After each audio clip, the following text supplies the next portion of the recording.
Hi. Now, today is National Fajita Day. And fajitas are made up of 4 parts.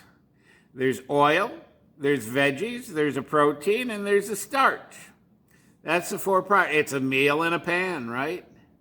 Now, the veggie and the proteins are cooked in a cast iron pan with some type of oil. Now, if I'm making them at home, I use olive oil, but if I get them at the restaurant, I don't know what kind of oil they use. My preferred protein in a fajita is chicken.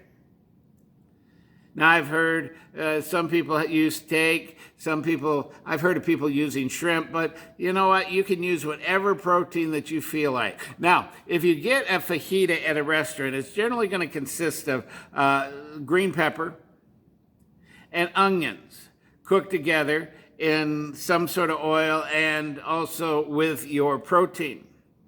Now, the wonderful thing about a fajita is this, is that you can taste the individual ingredients when you eat it. You can feel the texture of the individual ingredients in your mouth. But when you eat a fajita, everything just kind of mixes together. It's not like you put a plate of food in front of yourself and there's a piece of chicken here and there's the potato over here and there's a vegetable over here, so that you're eating each thing individually. No, you're eating them all together. They're all blended together almost in perfect harmony. And I love fajitas. They taste wonderful. Now, I have to tell you, this kind of reminds me of God's church.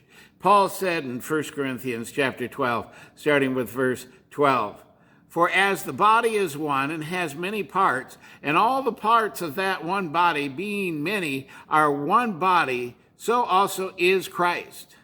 For by one Spirit, as we are baptized into the body, whether we be Jews or Greeks or Gentiles, whether we be bond or free, and have been all made to drink into one Spirit.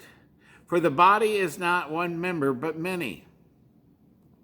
You know, that's the thing about a fajita. It's different members, but it all blends together at one. If you put chicken in a pan and fry it up, it's just chicken. If you put vegetables in a pan and fry them up, it's just vegetable. But if you put them all together, pour in some oil, then guess what? It's a fajita.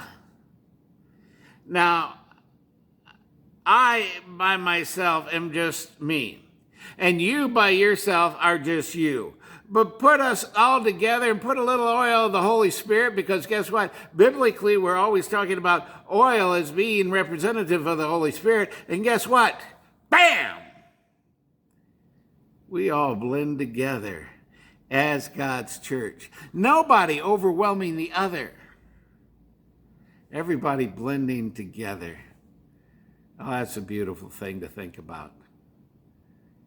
Have a happy fajita day. I think today is Tuesday. Guess what? Replace your taco with a fajita today. And that's my thought for today. God bless.